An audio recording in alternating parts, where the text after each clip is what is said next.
कर्मों का फल, कार्मों का फाल। प्रेस्टन। प्रेरणादायक कहानी।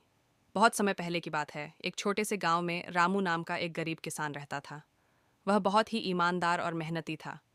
वह हमेशा अच्छे कर्म करता और दूसरों की मदद करने में विश्वास रखता था। लेकिन गांव में ही श्यामू नाम का एक व्यक्ति था, जो बहुत ही आलसी और धूर्त था। वह हमेशा चालाकी से दूसरे लोगों का फायदा उठाने की कोशिश करता। रामू की ईमानदारी और मेहनत। रामू प्रतिदिन सूरज उगने से पहले खेतों में काम करने चला जाता और दिन भर मेहनत करता। उसके पास ज्यादा पैसा नहीं था, लेकिन जो भी कमाता उसमें संतोष रखता और जरूरतमंदों की मदद करता। उसकी ईमानदारी और मेहनत की वजह से गांव के लोग उसका बहुत सम्मान करते थे। श्यामू की चालाकी दूसरी ओर। श्यामू बिना मेहनत किए ही अमीर बनना चाहता था। वह दूसरों को धोखा देकर अपना काम निकालता। एक दिन उसने सोचा, रामू तो सीधा सादा है, अगर मैं उसे बेवकूफ़ बना दूं तो मेरा फ़ायदा हो सकता है।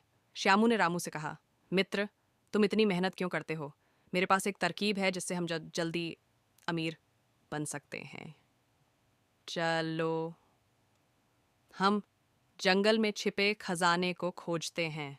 रामू को श्यामू की बातों पर थोड़ा संदेह हुआ, लेकिन फिर भी वह उसके साथ जंगल में जाने को तैयार हो गया। कर्मों का फल जंगल में श्यामू ने रामू को धोखा देने की योजना बनाई।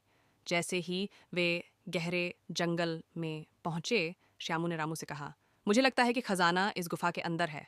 तुम अंदर जाओ, मैं बाहर देखता हूँ कि कोई आ तो नहीं रहा।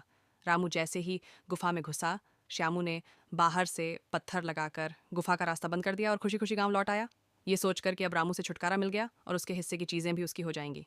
लेकिन सच्चाई कुछ और ही थी। गुफा के अंदर रामू को एक सन्यासी मिले, जो वर्षों से वहां तपस्या कर रहे थे। उन्होंने रामू को बाहर निकलने का रास्ता बताया और कहा, बेटा, अच्छे कर्मों का फल हमेशा अच्छा ही मिलता है और बुरे कर्मों का फल बुरा। तुम्हारी ईमानदारी और मेहनत के कारण भगवान ने तुम्हारी रक्षा की है। रामू बाहर निकला और सीधा राजा के पास गया।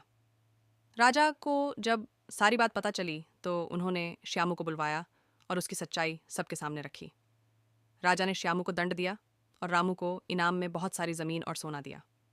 शिक्षा। इस कहानी से हमें यह सीख मिलती है कि अच्छे कर्मों का फल हमेशा अच्छा ही होता है और बुरे कर्मों का फल बुरा। जो लोग मेहनत और ईमानदारी से जीवन जीते हैं वे अंततः सफलता पाते हैं, जबकि धोखेबाजों को उनके कर्मों का दंड अवश्य मिलता है।